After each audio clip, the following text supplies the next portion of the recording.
When learning about the laws of physics, you find that there are a large number of complicated and detailed laws. The laws of gravitation, of electricity and magnetism, nuclear interactions, and so on and so on.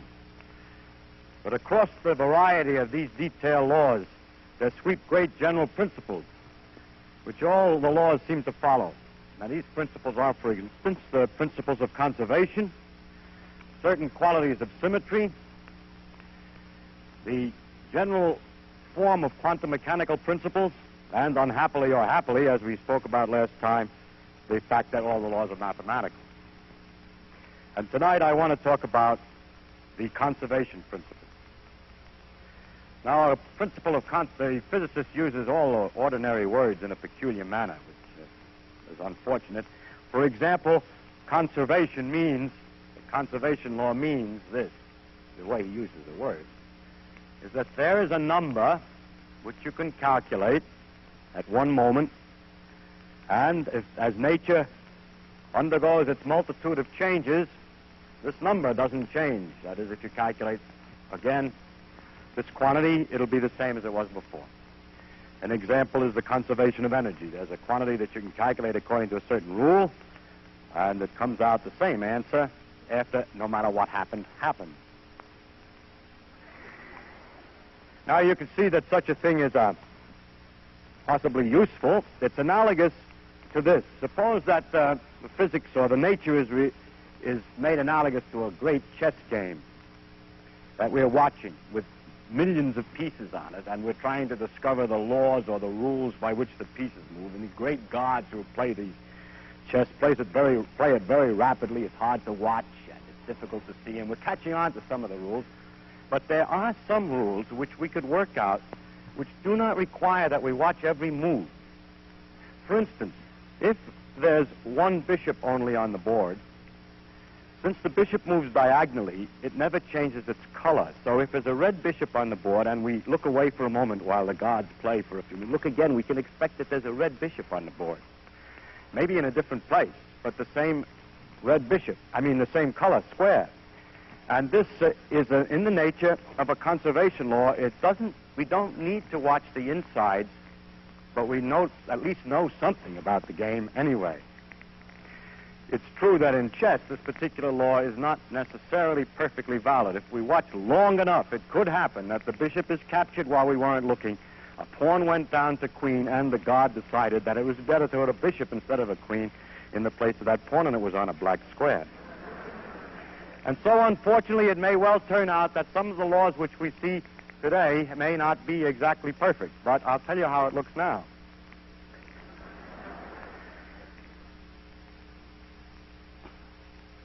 I said that we use words in a technical fashion, and another word in this title is the great conservation principles. This is not a technical word. It was merely put in to make the title sound more dramatic. Just as well call them the conservation law. If you wish, there are a few conservation laws that don't work, that are only approximately right, that are kind of useful, and we might call those the little conservation laws.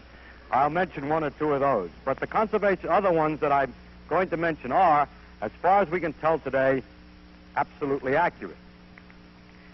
The easiest one to understand is the one I'll start with, and that's the conservation of electric charge.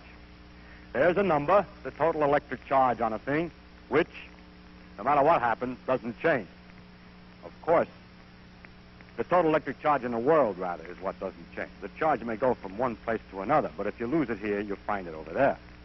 So the conservation is of a total of the electric charge.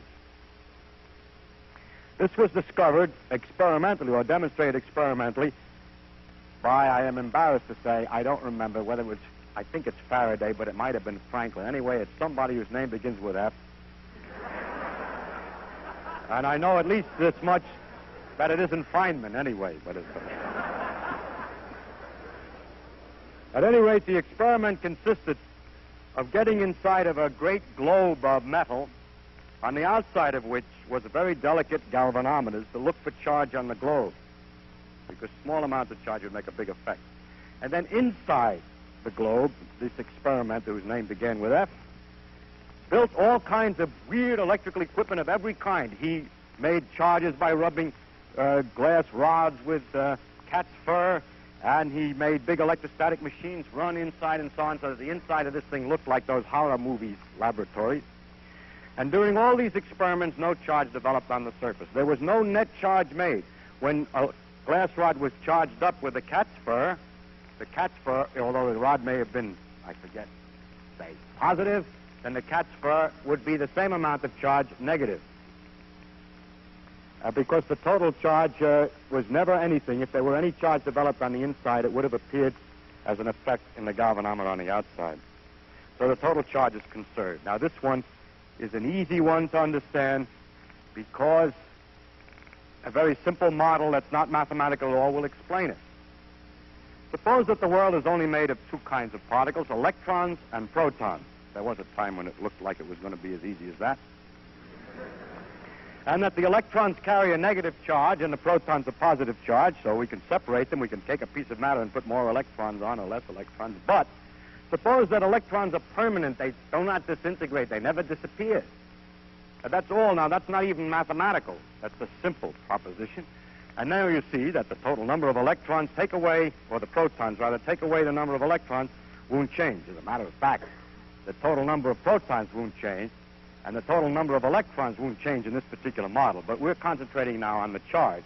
And the difference, the contribution of the positive, of the protons is positive and the electrons is negative. And if these objects are never created or destroyed alone, then the total charge will be conserved. I want to list later on the number of properties of conserved quantities, and I start with the one about charge that we're talking about, and we mark down here that it is conserved, and that's the beginning. This goes yes.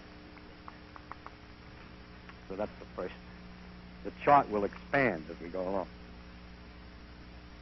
This theoretical interpretation is very simple, but it was later discovered that electrons and protons are not permanent. For example, a particle called a neutron can disintegrate into a proton and an electron, plus something else which we'll come to. But the neutron, it turns out, is electrically neutral. So although protons are not permanent, nor are electrons permanent in the sense that they can be created from a neutron, the charge still checks out, because starting before we had zero charge, and afterwards we have +1 and -1, so when added together, you get zero charge. So that the rule is, now another example of a similar trouble,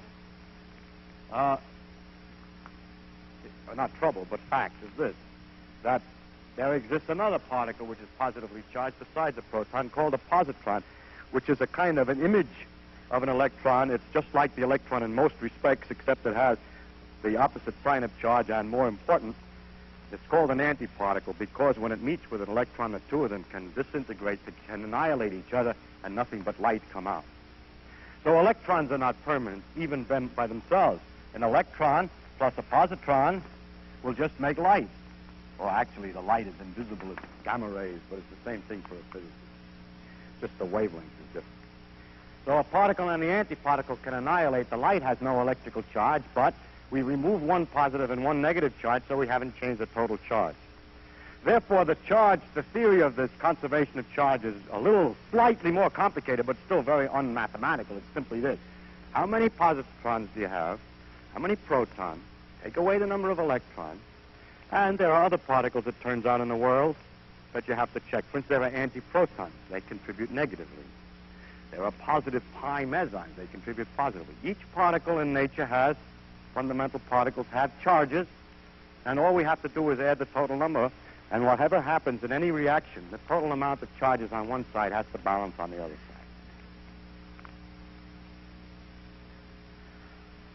That's one aspect of the conservation of charge. Now comes an interesting question. Is it sufficient to say only that charge is conserved, or do we have to say more? If charge were conserved because it was a real particle which moved around, it would have a very special property. The total amount of charge in a box might stay the same in two ways. It may be that the charge moves from one place to the other in the box and just stays in the box. But another possibility is this. Charge here disappears. And simultaneously over here, charge arrives. In such a manner, instantaneously related, so that the total charge is never changing. This possibility for the conservation is a different kind than the other one, in which if anything happens that the charge goes away here, something has got to go through the in-between. Something goes past you. If you stood there and watched, something would go by. The second form of charge conservation is called local charge conservation, and is far more detailed than the simple remark that the total charge doesn't change. So you see, we've been proving our law, if in fact it's true, that charge is locally conserved. It is true. That it must be true, of course, nothing can be proved without some other things, but as I desire to show you from time to time as much as possible some of the possibilities of reasoning interconnecting one idea with another, I would like to show you an argument which is fundamentally due to Einstein, which indicates that if anything is conserved, and in this case I apply it to charge, it must be conserved locally, provided one thing, provided that if two fellows are passing each other in a spaceship, the argument about which guy is doing the moving and which one is standing still cannot be resolved by any experiment. That's called the principle of relativity, that the motion is relative and that we can look at any phenomenon from either point of view, either from the point of view that the one is moving and that this one is standing still and this one is moving, or the other way around. Now, suppose I take this point of view that this one is the one that's moving past him. Don't forget, that's just temporary. You can also look at it the other way, and you must get the same phenomena of nature. Now, suppose that this man who's standing still wants to argue whether or not he sees a charge over here disappear and a charge over here appear at the same time. In order to make sure that it's the same time, he can't sit in the front of the ship because he'll see one before he sees the other on account of light. So let's suppose that he's very careful. He sits dead center in the middle of the ship, right here, and looks. He's right in the middle, halfway in between. Incidentally, I'm going to have another man doing the same kind of observation in the other ship. And now, a lightning bolt strikes and charge at this point A is created at a certain instant. And at the same instant, back over here, at this place B, on the other side, in the back of at the other end of the spaceship, funny-looking spaceship, the charge is annihilated, disappears. At the same time, which is perfectly consistent with our idea that charge is conserved, because if we lose one electron, we get one electron here and lose one here, but nothing went in between. Now, see. He says at the same time, he watches, he sees it's exactly the same time, because the light which comes from the bolt which created the A reaches him at the same time as the light which comes from the flash of disappearance. We suppose that when it disappears, there's a flash, and when it's created, there's a flash, so we can see what happened. And then we see the two flashes at the same time, and since he knows he's in the middle of the ship, he says, yes, when one disappeared, the other was created. But what happens to our friend in the other ship? He says, no, you're wrong, my friend. I saw A was created before B. Because the light is coming out of A, but the man is moving toward it because he's moving. And the light hits him from the front before the light can reach him from the back because he's moving away from the light. So by the time the light gets here, he's got moved over. So he says, no, A, you see, was created first, and then B disappeared. So for a short time, after I saw A was created, B hadn't yet disappeared, and I got some charge. That's not the conservation of charge. It's against the laws. So the other fellow says, yeah, but you're moving. He says, how do you know? And so on. I think you're moving.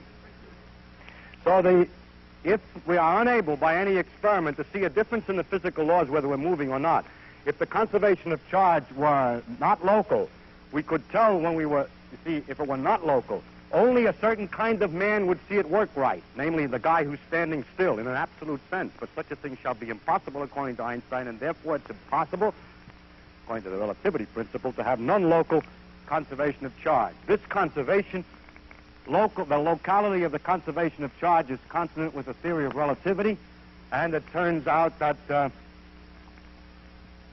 locally, that this is true of all the conservation laws, not just the charge. As you can appreciate, if anything is conserved, it's the same principle. Now, another interesting thing about charge, which has nothing to do with the conservation law and is independent of that, is a very strange one for which we have no real explanation today. And that is that the charge always comes in units. When we have a particle that's charged, it's got one charge or two charge or -1 or -2. It's a nice little lumpy unit and has nothing to do with the conservation of charge, but I can't help writing down that find out it comes in units, the thing that's conserved. And that's very nice that it comes in units, because that makes the theory of conservation of charge very easy to understand. It's just a thing which we count, which goes from place to place. Finally, it turns out technically that the total charge of a thing is very easy to determine electrically, because the charge has a very important characteristic. It's the source of the electric and magnetic field. Charge is a measure of the interaction of an object with electricity, with electric field. And so the other item that we should put here on the list is that this is a source of a field. In other words, the electricity is related to the charge. So the particular quantity which is conserved here has two other aspects which are not connected with the conservation directly, but are interesting in either way. One is that it comes in units, and the other that it's the source of a field. Are there other examples? There are many conservation laws. I give some more examples of conservation laws of the same type as the charge, in the sense that it's merely a matter of counting. There is a conservation law called the conservation of baryons. A neutron can go into a proton. If we count each of those as one tien, then we don't lose the number of tiens. The word tien is actually substituted by baryon, which is equally mysterious and meaningless. The neutron carries one baryonic charge unit, or represents one baryon. Then a proton represents one baryon. All we're doing is counting and making big words. And so the total number, if this reaction occurs, the total number of baryons doesn't change. It does turn out, however, that there are other reactions in nature. For example, a proton plus a proton can produce rather a great variety of strange objects. A lambda, a proton, and a K plus, for instance, which are, these lambda and K plus are names for peculiar particles. Now, from this one, you know you put two baryons in, you see one come out, so possibly one or the other is one. But if you'll study the lambda later, you'll discover that it very slowly, this is easy for it, easy, and this is hard for it to do, it disintegrates into a proton and a pi, and ultimately the pi disintegrates into electrons and whatnot. But what you've got here is the baryon coming out again. So we think that the lambda has a baryon number, but the K does not, has 0. And so in counting these other numbers, we have a similar situation with baryons. So we have charge, and then we have baryon number, with a special rule that the baryon number is the number of protons, plus the number of neutrons, plus the number of lambdas, minus the number of antiprotons, minus the number of antineutrons, and so on. It's just a counting proposition. It's conserved. It comes in units. And nobody knows, but everybody wants to think, by analogy, that it's the source of a field. We are trying to guess at the laws of nuclear interaction. And the reason we make these kind of tables is this is one of the trick ways of guessing at nature. If this is the source of a field and this does the same thing, it ought to be the source of a field too. Too bad so far it doesn't seem to be, or for sure isn't anyway. We don't know. Sometimes people think it is, sometimes not. We don't know enough to be sure about that question. Now it turns out that there's a very peculiar thing. I would like to mention, there are one or two more of these counting propositions called lepton numbers and so on, but you learn nothing new, the same idea. Just counting.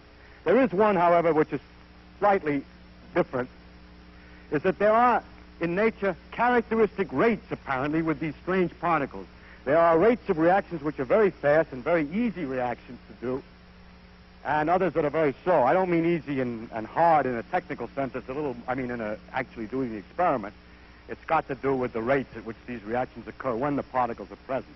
Anyway, there's a clear distinction between this kind of a reaction and this. And it turns out that if you take only the faster, easy reaction, that there's one more counting law in which the lambda gets a -1 and the K plus gets a +1, and it's called the strangeness number, or hyperon charge, rather. And the proton gets 0. And in that particular rule is right for every easy reaction, but it's wrong for the slow reaction. And then we have a conservation law called the conservation of strangeness, or the conservation of hyperon number, which is nearly right, which is very peculiar. So that's why the stuff has been called strangeness, the number. It's nearly true, and nearly true. But in trying to understand the strong interactions which are involved in nuclear forces, since as far as the strong interactions are involved, the thing is conserved, that has made people propose that for the strong interactions, that's again a source of a field, but we don't know. But it's this, I bring these matters up to show you how the conservation laws are used to guess new laws. Now, there are other conservation laws that have been proposed from time to time of the same nature as counting. For example, chemists once thought that no matter what happened, the number of sodium atoms stayed the same. But sodium atoms are not permanent. It's possible to transmute atoms from one to another, so that one is just... Another law, which was for a while believed to be true, was that the total mass of an object stays the same.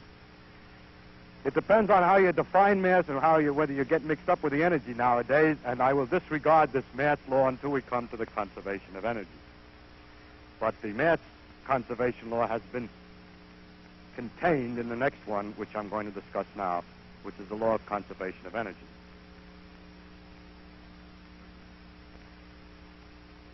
The law of conservation of energy is the most difficult, abstract one, and the most useful, as a matter of fact, of all the conservation laws. It's more difficult to understand than the charge in these other ones, because in the charge in these other ones, it's obviously merely, the mechanism is perfectly clear. It's a conservation of the object, sort of. I mean, not quite, because of this problem that we get some new things from old things, but it isn't, it's really a matter of counting. But the conservation of energy is a little more difficult. Here we have a number which is not changed in time, but the number doesn't represent the number of any particular thing. I would like to make a kind of silly analogy to explain a little bit about it. And I want you to imagine that a mother has a very difficult child. Well, not necessarily difficult, but she has a child who she leaves alone in a room with 28 blocks. The indestructible, absolutely indestructible blocks, like the charge. And the child plays with the blocks during the day, and when the mother comes back, she discovers, indeed, there are 28 blocks. She checks all the time the conservation of blocks. Well, this goes on for a few days until one day when she comes in, there are only 27 blocks. One block she finds later outside the window. He threw one out the window. So first we must appreciate that conservation laws involve that you watch out that the stuff that you're trying to check doesn't go out through some wall. And the same thing could happen the other way if a boy came to play with him and brought in some blocks. Of course, those are obvious technical matters that you have to be careful of when you talk about a conservation law. But now suppose, however, that when the mother comes to count the blocks, she finds there are only 25 blocks, but suspects that in a little toy box, in a box that the boy has, he has hidden the blocks. So she says, I'm going to open the box. He says, no, you cannot open the box. How can she tell? She's a very clever mother, unlike most. She would say, the box weighs, I know when it's empty, 16 ounces, and each block weighs 3 ounces, so what I'm going to do is I'm going to weigh the box. So she would have another thing, number of blocks seen plus weight of box minus 16 ounces divided by 3 ounces. And that adds always the same to 28. Goes on for a while until it doesn't check. But she notices that the dirty water in the sink is changing its level. So we have the water level. Height of water in sink minus 6 inches, which it is when there's no block in it, divided by 1/4 of an inch, which is the height that the water rises when a block is in the dirty water. Now, as the boy becomes more ingenious and the mother continues to be ingenious, more and more terms must be added on here, which all really represent blocks, but from a mathematical standpoint are abstract calculations, because the blocks are not seen. Now I would like to draw my analogy and tell you what is common to this and the conservation of energy and what is different. Suppose that you never saw the blocks at all, that in any one of the situations there were never any blocks. Then the mother would be always calculating a whole lot of terms, which is called blocks in the box, blocks in the water, blocks and so on. But there are other differences, that there aren't any blocks as far as we can tell. And that the numbers that come out here are not integers, unlike the case of the blocks with the child. suppose, I mean, it could happen to the poor lady that when she calculates this number, it comes out 6 1/8 blocks. And when she calculates this number, it comes out 7/8 of a block, and the rest of them give 21, still 28. That's the way it looks. So what we discover is that we have a scheme in which we can find a sequence of rules, and from the rules, each one of the different kinds of calculations we call calculating the same thing, number of blocks, or energy, by different rules. And then we add all the numbers together from all the different forms of energy. It always adds up to the same total. But as far as we know, there are no real units. It's not made out of little ball bearings. So it's abstract.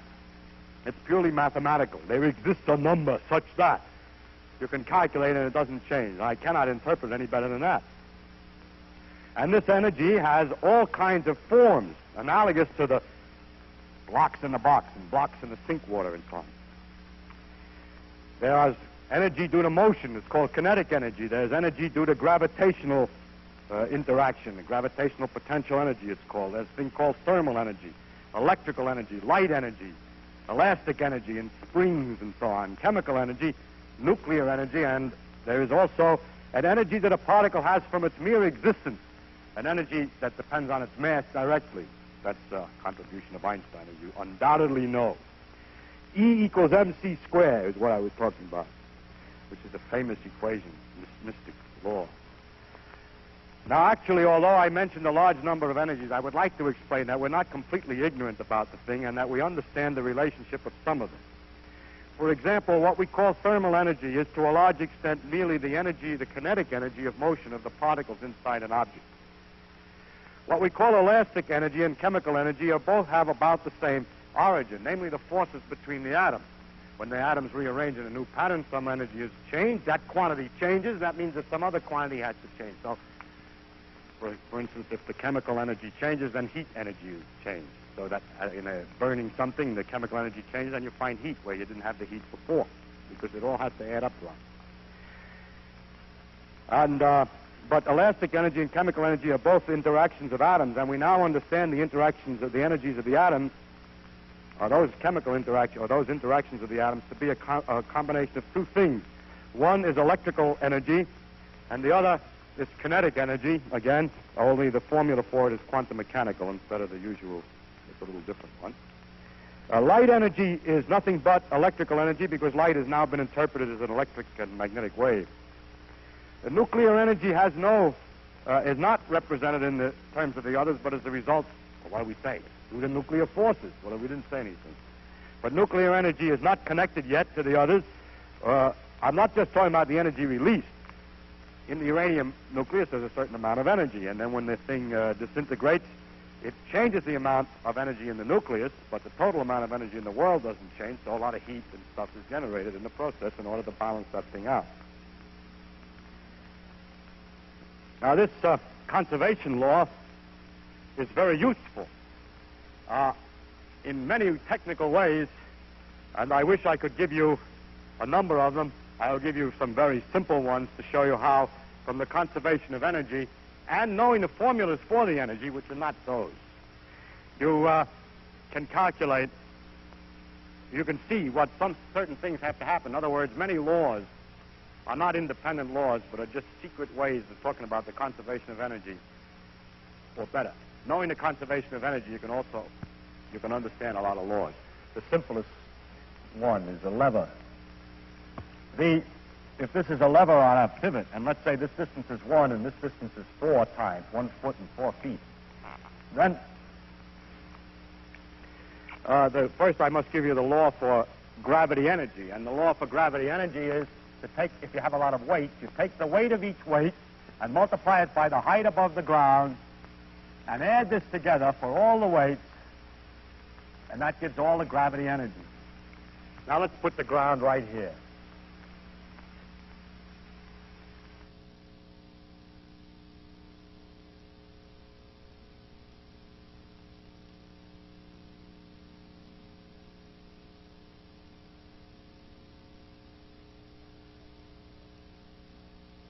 I have a 1 pound weight here, just to make it, let's say to make it more complicated, 2 pound weight here.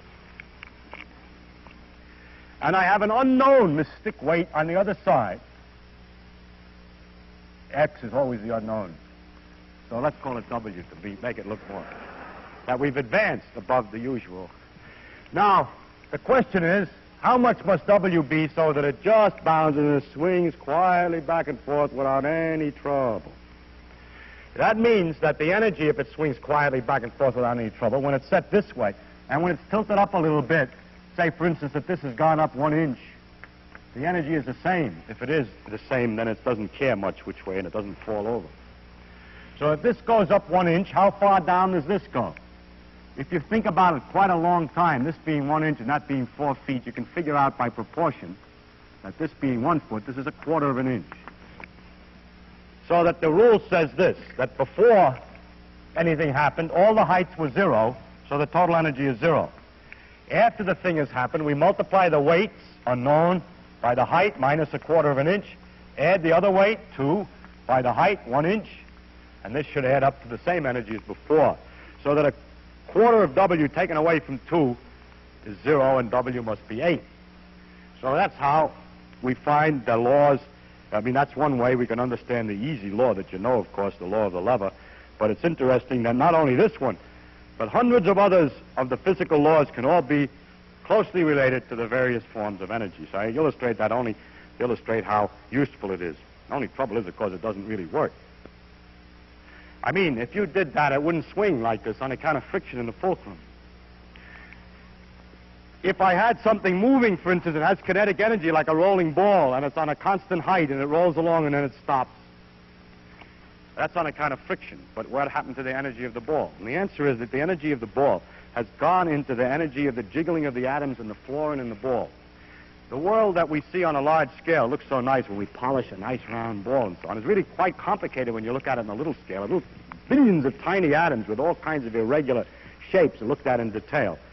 It's like a very rough boulder, really, when looked at finely enough, because it's made out of these little balls. And the floor is the same way, as a bumpy business made out of balls.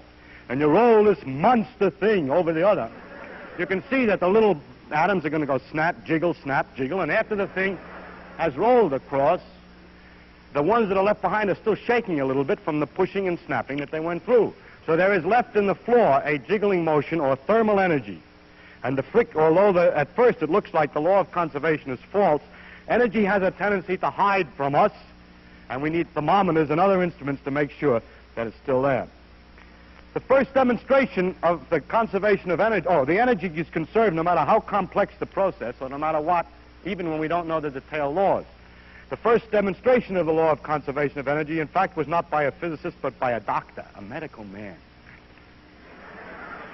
He demonstrated with rats that the total energy of the food put in before, and the heat generated you burn food, and you find out how much heat is generated, and then you feed the rats the food, and it's converted an oxygen, and it's converted to carbon dioxide the same way as in burning, and measure the energy in that case, and you find out that living creatures do exactly the same thing as non-living creatures. That the law of conservation of energy is exactly as true for life as not. As a matter of fact, it was discovered by this. Incidentally, it's interesting that every overall principle that we know that we can test on the great phenomena of life work just as well as for dead things. That is, there is no evidence yet that what goes on in living creatures is necessarily different. Or maybe more complicated, but that is necessarily different than what goes on in non-living things. I mean, in the physical, as far as the physical laws are concerned. Incidentally, this amount of energy that's in the food, it'll tell you how much heat and mechanical work and everything that's generated is what you read. When you read up here about calories, you're not eating something called calories, but you're eating that measure of the amount of heat energy that's in the food. For people who physicists always feel so superior and smart and so on, that people would just like to get them once on something. And so I'll give you something to get them on. They should be utterly ashamed of themselves, because they take the same thing, energy, and they measure it in a host of different ways with different names. Absolutely absurd. Energy can be measured in calories, in ergs, in electron volts, in foot-pounds, in BTU, in horsepower hours, in kilowatt hours, all exactly the same thing. It's like having money, in dollars and in pounds and so on. But unlike the economic situation where the ratio can change, these dopey things are an absolutely guaranteed proportion. If anything could be analogous to it at all, the only hope would be to say that there are 20 shillings to a pound, and that you have shillings and pounds, with one complication that the physicist allows, and that instead of saying he has 20 shillings to a pound, he says he has irrational ratios like 1.6183178 shillings to a pound. So, in addition to that, you'd think that the more modern, high-class theoretical physicists would at least use a common unit, but you can find papers with degrees Kelvin for measuring energy, megacycles, inverse Fermis is the latest invention. We don't need any more inventions. We should all measure the energy in exactly the same. We should measure the energy in one unit and let it be done instead of having all these different names. And it just shows that people are often also, they want to say, see, I should bring my little boy to show on the screen so that the audience will understand that I'm human. Well, the proof that physicists are human is the idiocy of all the different units which they use in measuring energy. Now, we have a number of interesting phenomena in nature which present us some curious problems with energy. Has recently been discovered things called quasars, which are very far away and emit a lot of light. They're enormously far away, emit a lot of light and a lot of radio waves, and have radiating so much energy that the question is, where does it come from? That is, after it's radiated this enormous amount of energy, the condition must be different than it was before, if the conservation of energy is right. Question, is the thing collapsed gravitationally? Is it different condition gravitationally? Is it coming from gravity energy, this big emission? Or is it coming from nuclear energy and so on? And nobody knows. Will you like to propose that maybe the law of conservation of energy is not right? Well, when a thing is investigated as poorly, I don't mean as incompletely as is the quasars, because they can't see so easy at such a large distance, it very rarely is, when a thing looks difficult, that the fundamental laws are wrong. It's usually that the details are unknown. Another interesting example of the use of the conservation of energy is in this reaction. It was first thought that neutrons turn to protons plus electrons. But the energy of a neutron is fixed, and that of a proton could be measured, and the energy of an electron did not add up correctly to the energy of the neutron. If the proton and electron together didn't add up to the neutron. Two possibilities existed. One was the law of energy conservation is not right. In fact, it was proposed by Bohr for a while that maybe the conservation law worked only statistically on the average for large scale. But it turns out that Pauli suggested no, that the fact that the energy doesn't check out is because there's something else coming out, which we now call an antineutrino, and that this other thing coming out takes out the energy.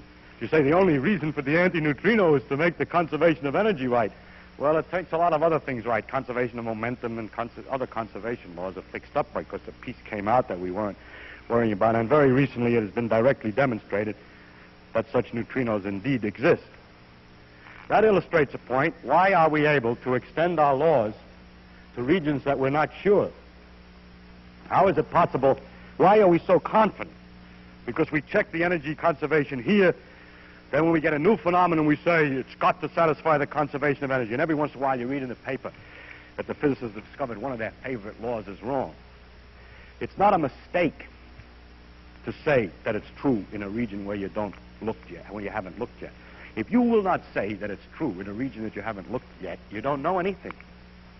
If the only laws that you find are those which you just finished observing, then you can't make any predictions, and the only utility of the science is to go on and to try to take guesses. You see, the most likely thing is that the energy is conserved in other places. So what we do always is to stick your neck out. People like this, and that of course means that the science is uncertain. The moment that you make a proposition that about a region of experience that you haven't directly seen, then you must be uncertain. But we always must make statements about the regions that we haven't seen, or there's no use in the whole business. For instance, in early experiment, the mass of an object changes when it moves because of the conservation of energy. The energy associated with the motion appears as an extra mass because of the relation of mass and energy. So things get heavier when they move. It was first believed by Newton that this wasn't the case, that the masses stayed constant. And so when it was discovered that that was false, everybody say it was a terrible thing that physicists found out they were wrong. Why did they think they were right? the effect is very small. Only when you get near the speed of light does it make any difference. If you spin a top, it weighs the same as if you don't spin it within million, very, very fine fraction. So you could say, oh, they should have said, if you do not move any faster than so-and-so, then the mass doesn't change. That would then be certain. No. The experiment happens to be done only with tops made out of wood, copper, steel, and so on. So we should have said that tops made out of copper, steel, wood, and so on were not moving any faster. You see, we do not know all the conditions that we need for an experiment. It is not known whether a radioactive top will have a mass that's certain. But we have to take a guess.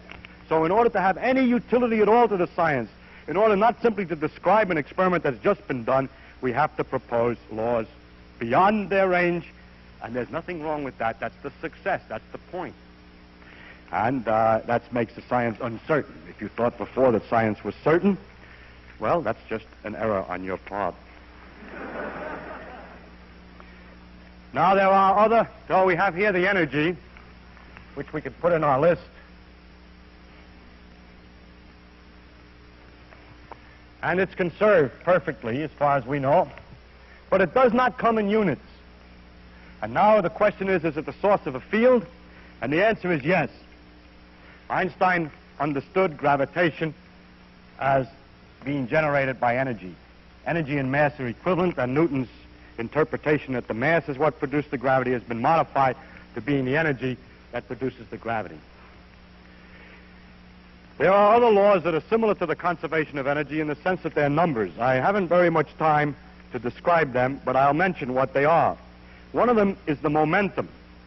It means if you take all the masses in an object and multiply them by the velocities, for instance, and add it together, that's the momentum of the particles in it anyway. And that total amount of momentum is conserved. The energy and the momentum are now understood to be very closely related, and so I should be in the same column in this conservation law. Another example of a conserved quantity is angular momentum, an item which we discussed some time before. The angular momentum is the area generated per second by objects moving about. For example, if an object is here and is moving, and we take any center whatsoever, then the area, the rate of change, the speed at which this area increases, multiplied by the mass of the object, and added together for all the objects, is called the angular momentum. And that quantity doesn't change either. So we have conservation of angular momentum.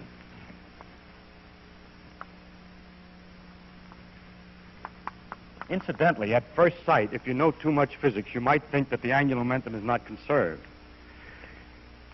Like the energy, it appears also in different forms, although most people think it only appears in motion. But it does appear in other forms, and I will illustrate that. You know that if you have a wire and move a magnet up into it, increasing the magnetic field through the flux through the wire, there'll be an electric current. That's how electric generators work. So now imagine that I have, instead of a wire, a disk on which there are electric charges analogous to the electrons in the wire. And then I bring up a magnet dead center along the axis from far away very rapidly up to here. So that now there's a flux change through here. Then, just as in the wire, these will start to go around. And so if this were on a wheel, it would be spinning by the time I brought the magnet up. Well, that doesn't look like conservation of angular momentum, because when it's down here, nothing's turning. And when it's up here, it's spinning.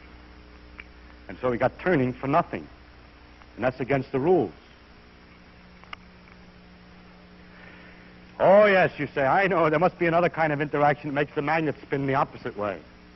That's not the case. There is no electrical force on the magnet tending to twist it the opposite way. The explanation is that angular momentum appears in two forms.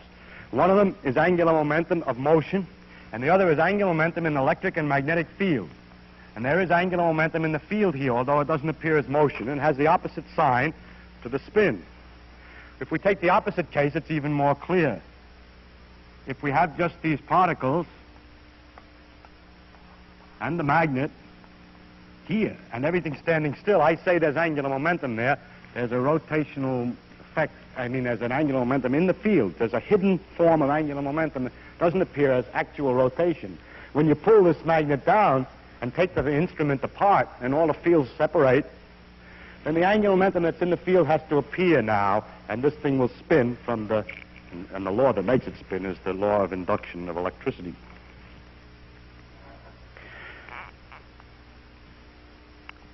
Now, the question as to whether it comes in units is very difficult for me to answer. At first sight, you'd say it's absolutely impossible that angular momentum come in units, because angular momentum depends upon the direction in which you project the picture. I said that, another lecture, that you have to look at this thing and see how the area changes. If you look at an angle, if you had something turning this way, and you looked at it sideways, you wouldn't see any area changing. And if you looked at it not quite vertical, but just a little bit off, you see that the area changes a little bit different. A little bit different if you come at a small angle. So if angular momentum came in units, 8 units, and then you look not exactly down at the 8, but at a slight angle, it should look like a little bit less than 8. Now, 7 is not a little bit less than 8, it's a definite amount less than 8. So the darn thing can't possibly come in units. This proof, however, is evaded by the subtleties and peculiarities of quantum mechanics. If we measure the angular momentum about any axis, amazingly enough, it's always a number of units. So what to say about this is yes. But it's not the kind of unit like electric charge that you can count them inside. The angular momentum is, although it does come in units in the mathematical sense that the number that we get in any measurement is a definite integer times a unit, we cannot interpret that in the same manner that we interpret this in the case of electricity, that there's this one and another one. You see those little 6 units in there? You can't see the units, you see, but it comes out always integer anyway, which is very peculiar.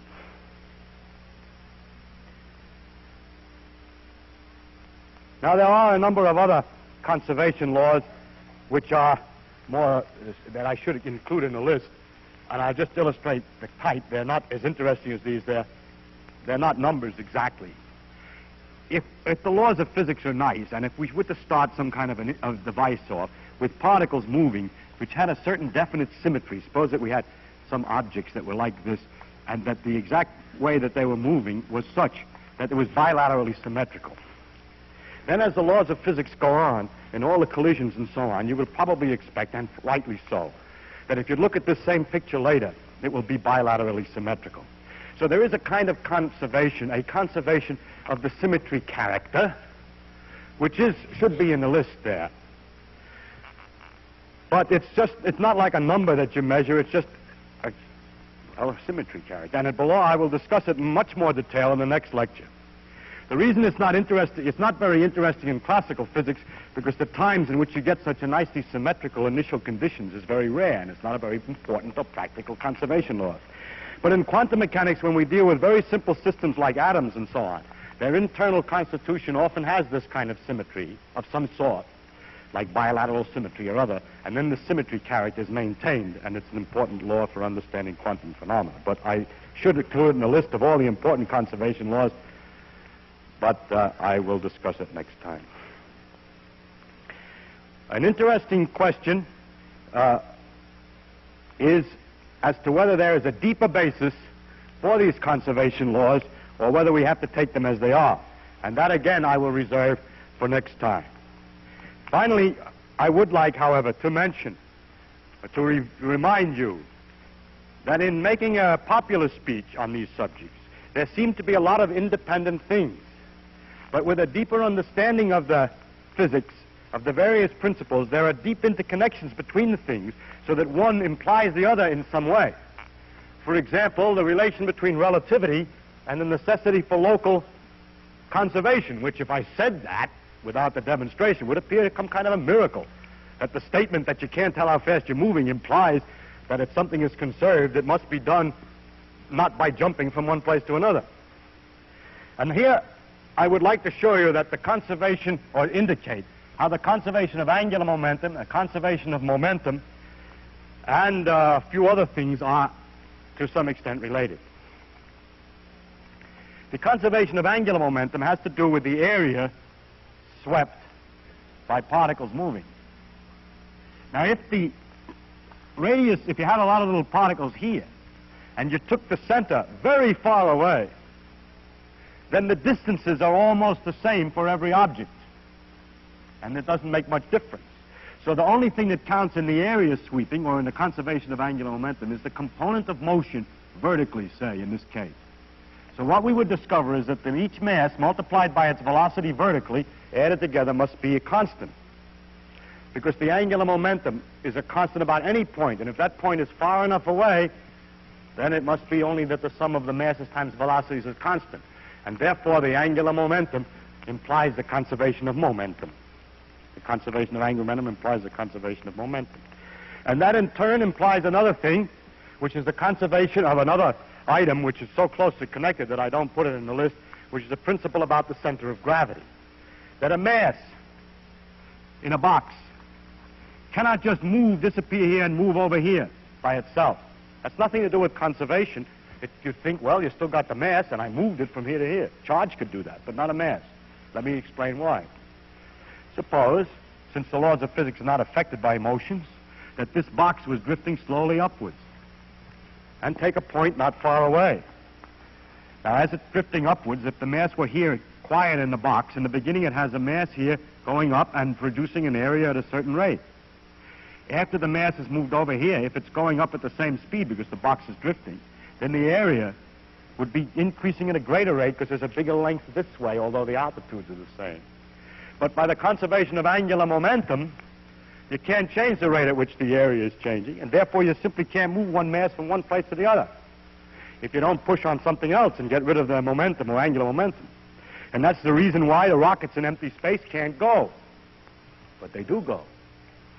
That's because we have, the rocket is what the center of gravity, that is, if you figured it out with a lot of masses, if you move one forward, you got to move others back so that the total motion back and forth of all the masses is nothing.